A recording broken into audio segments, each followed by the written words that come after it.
Actually, Tommy, put the DVD in. Don't know how to eject shit. It's hard to see whether it's actually working or not. Sorry, yeah, I've got fans going and all sorts of now. Just switch the fans off. Yeah. So this is trying to load FIFA, I don't know, something. It started loading, which indicates that the DVD drive is working. There we go. So let's see if it starts. Mate, the disc's minging. So we'll try again. The fact that it starts loading and makes an attempt and gets through the boot side of stuff indicates it's alright. What you can hear sometimes is the drive whizzing backwards and forwards trying to read the disc. And now it's not reading at all.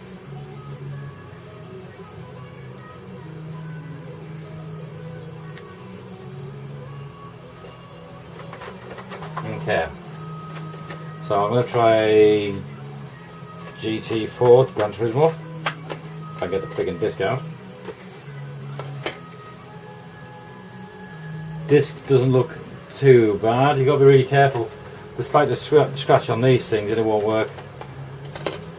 FIFA 13, if you look close, does actually have some scratch on which can cause the heads to seek around, which I think might be what's happening.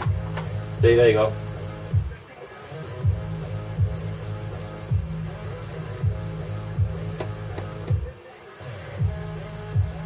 Right, so we've got an error message, so I can look up the error message now. Alright, shit all right, right, here we go. Hang on, the camera's about to fall off, but never mind. Yeah, if it all goes all the way wrong, sorry. Right, so, got the lid off. So, fat PS3. In the end here you've got a sticker. Down there you've got a specialist Torx bit. One of the security ones that's got a little doodad in the middle. Well, you can see that, it's got a little pin in the middle. T15 I think it is. Unfortunately I bought a cheap set of these and the one you'd have expected, the T15, didn't fit, so I managed to wedge something else in there to undo it. So just remember, buy cheap, buy twice. And now we'll just whip the lid off, have a look in. Never been inside, well no, I have been inside one of these things before. From what I understand, the problem, well, I've switched it on, the fan didn't come on for me, but the guy who owns it said the fan's coming on really loud. So, as with most consumer electronics in the house, these things are hidden away underneath things, that kind of stuff, and you get all sorts of lovely stuff. And, you know, you get the hairballs and all that kind of crap. Can't be helped, it's one of the things. We all produce dust, and we all, you know, there's always fluff. And that's what tends to get in. So that's probably all that'll need, will be a clean out of the dust and fluff and muck and everything, which is easy enough to do. Also the getting an error code on damn thing. Getting an error code. The wife has been in here and taken my long nose pliers.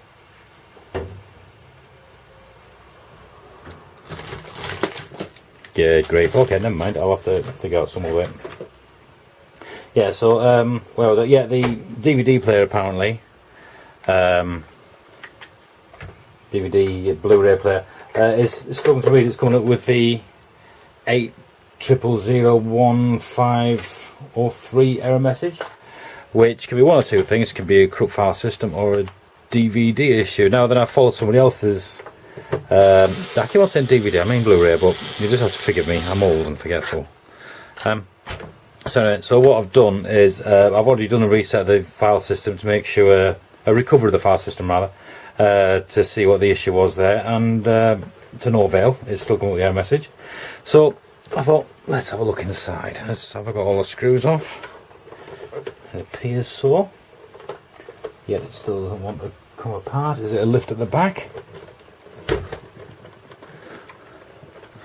As I said, I've never done one of these before, so the chap who owns it knows me. There we go. So, I don't know whether you saw it there, but there's a little, when that's closed, there's a little lever just in there. You put your finger in, press it down, and it flips open. So let's set that back on there. That lifts open. Okay, so there's the sensors. Sensors there for the on, off, and I actually thought, I didn't realise that they are actually capacitive touch. Interesting. Okay. So I'll put that to one side. If you hear a crash, it's because it's all fell over, because it's just a pile of shit over there. Here's our DVD player here on this side, and power supply on that side. Power supply feels warm. And when I plugged it in, I only ran it for 5 minutes, and that feels warm. I don't know whether that's normal. So what I've got to remember is, because it's being plugged in, if there's any large capacitors in here, and I can see a couple of bad boys in there, if I stick my fingers across there or lick them or something, it's going to hurt. So I've got to be very mindful that they could well still be charging them. Off the side here, I've got a little dish that I keep all my screws in. Really handy, always keep an eye on the shit like that. So we'll get the power supply unplugged. He said, I've made it sound easy there, didn't I? Good grief. That's great. Okay, so that's power supply. We've got our earth, and there's another screw there. So get this screw undone. And making an attempt not to drop it in the bottom. We've got a couple of screws at this end.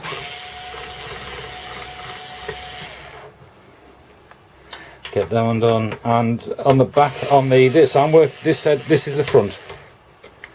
Okay, so this is the front of the player, and what I've got is I've got a plug with some wires and tape, so we'll undo that, and there's more screws in here than why that screws are. I have no idea. Must be for there for a reason. Okay. There we go, power supply off. So it's a relatively modular unit. What we've got there, so that's an antenna connection. And yeah, well, I'm going to put this to one side. This is the power supply. We'll open that up shortly and have a look inside, give it a little blowout. I think I've got some air in a can. If not, I'll just use a paintbrush and give it a good dust out with a paintbrush. Yeah, that's definitely a Wi-Fi type adapter of some sort. So we shall put that to one side. Now if I remember right, that there is where your CPU is. Your main processor is on the other side of that. Held in with two screws, and the heatsink on the other side will fall out, but we'll get down to that because we're going to go all the way in. You can also already see some evidence of fluff, snot and bits of cat and that kind of thing. Which, as I say, it's going to happen, nothing to be ashamed of. It's just one of those things, unfortunately.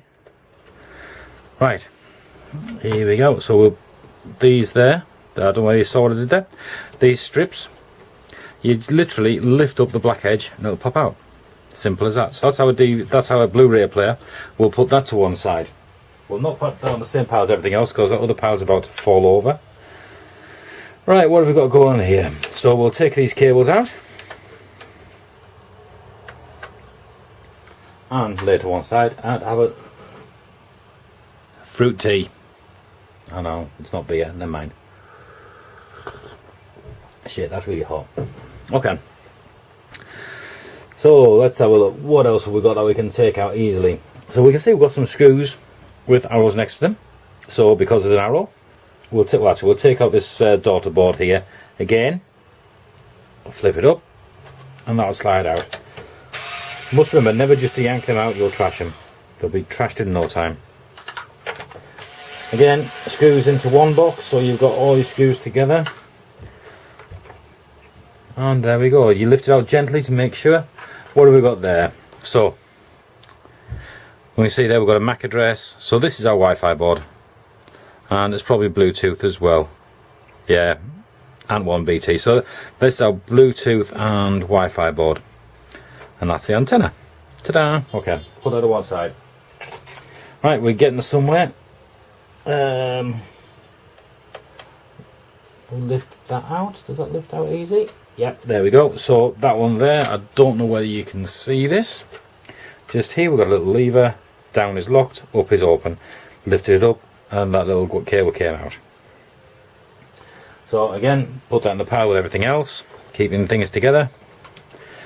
Those who know me and have seen me taking things to bits will be amazed that I'm actually keeping stuff in the same place, because normally it takes some of it to put over my shoulder and then go, oh shit, where I put it. Never mind, those days are gone. I do actually, I was going to say I know what I'm doing, but yeah, I've got an idea. Let's just leave it at that. So what's today's date? Today's date is around, I don't know, it's 15th of July. Just going to talk about the weather while I'm taking this a bit, because undoing screws is not the most exciting thing for me, so God knows what it's like for you guys watching this. Anyway, the weather's turned a bit today. Been having some really nice blistering sunshine, so a really long one back on. I'll probably forget that by the time I come back to put it back together. And today it's decided to turn into what we're used to in summer, which is rain. Not a lot of fun, so I was planning on getting myself out and getting down the golf course, or taking up golf and really enjoying it. I don't know whether the wife would enjoy me out, because I'm never in the house now, because if I'm not working, I'm playing golf. So I'm just seeing if I can see how to lift this out. I don't know whether there's any screws under these here, because sometimes underneath the pads they'll hide screws and that kind of thing, and I don't want to just pull the shit out of this in the hole that it'll sort itself out. Oh, we've got a little cupboard at this end. I'm guessing we've got a hard drive in there, so let's pop that out and have a look. Yeah, so we've got a hard drive in there. Let's have the hard drive out. I'm not sure why I want the hard drive out, but let's just take it out regardless. When you've got one of those feelings where you're going to need it out. If I don't and it breaks it, the guy who wants it, really sorry mate, but I'm sure you'll understand. So there's half a dozen screws, oh there we go. So we had this blue screw there, and what you do is you slide the drive back and lift it out, and we've got this lovely little baby little Fujitsu 40 gigabyte drive.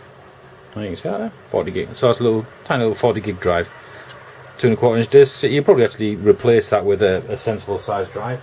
As to whether the PS4 OS will read it or not, I don't know. So there we go, that's what it needed. See, it's always worth having a look around instead of just yanking the shit out of things, and it will, a lot more bits than we started. You see a bit of dust in there, I'll give that a clean out. It's to be expected. That goes on the pile of plastic, which is living so far, it's not too bad. There's a noisy fan. So, I mean, usually a fluid bearing, or frequently they're a fluid bearing, should I say, not usually. We've got power supply and backboard. So we'll lift that off. Oh, there we go. Okay, that's that lifted off. We can see down the end there quite often. This is where on an old PC, on a laptop, in fact, well, it's similar to this. You get these veins will be, I don't know, they'll have all sorts of squirrels and shit parked in them. They do look quite clean, to be fair.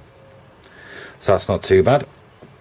I'm going to lift, so there's our power for the fan. And we'll take the fan out. And what we'll do is once we lift the fan out, we'll see if we can get the plastic off. And see what's under there. This is quite cool. You never know. It might even work when I'm finished. Which will be something, because it did work before I started, so if it doesn't work when I'm finished, then I owe somebody PS3. There's our fan, looks in good condition. I used to be a mechanic, and you could feel the bearing, that feels fine. Whether you can feel these bearings, I don't know. Quite powerful magnets in there to say that the size and weight of it, and the fact that it does that, those magnets are powerful. I wonder whether there's neodymium magnets in it. Be quite interesting to find out. 12 volts, 1.7 amps. That's big. That's got some juice in it. So here we go. This is where the heat transfer happens here. So the heat, yeah. Oh, that's really clever. So if I were to undo these screws here, that should drop off pretty much all of this back plane, which is the heat conductor, and the power, and the heat comes through that. So yeah, next.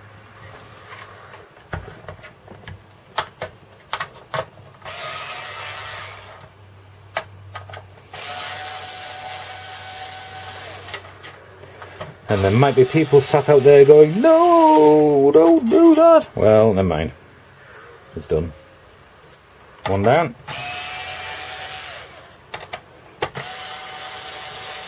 So I just have a look around, see what else I can see. There's little catches, little things here where they actually use like a spring to connect to each other. There we go. And does that now lift off there? Or are we held on some other way?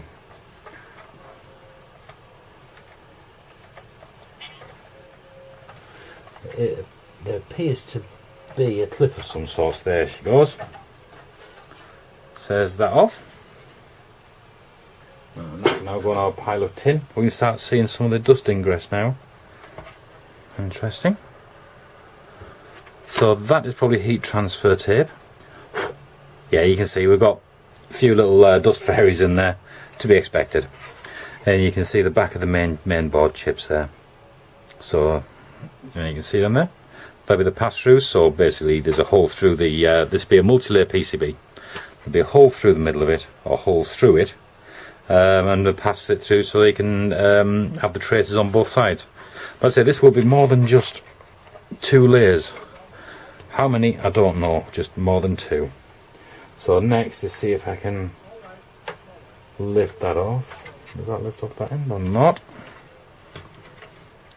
Is this again a swing out this way? There's something there. It's hard to say. I don't want to force it. Using the old adage, if you can't get it in first, don't force it. Which can be taken a few different ways, I guess. So have we got any more screws? Because I'm not liking the way that feels.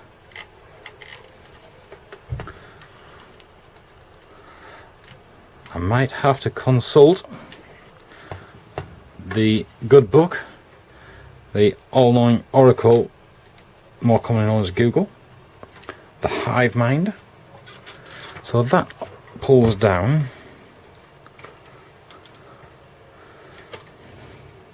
Yeah, there's something out there, so what I'm going to do is pause the video, and rather than trash it, let's find out more. Okay, so, welcome back. How do you get it apart? You basically yank it, and that's it sorted. So now we're in like Flynn, as some would say. This goop here is the heat transfer paste. So this transfers the heat from your main chips into your heat sinks, which this is whole heat sink. As you can see, they're a little bit goopy. I'm going to clean them off and apply new heatsink paste to both, that being the fan side and this being the main board side. Being careful not to spread too much of it on the main board. You see there, we actually have that's using a heat transfer rubbery doodad. And there's a few of them around actually on this board. On this here, we've got one here. Couple there. Yeah, we'll get them all cleaned up using PCB cleaner, some sort of alcohol, ethyl propanol, something on those lines, and I shall come back shortly once it's looking a bit better.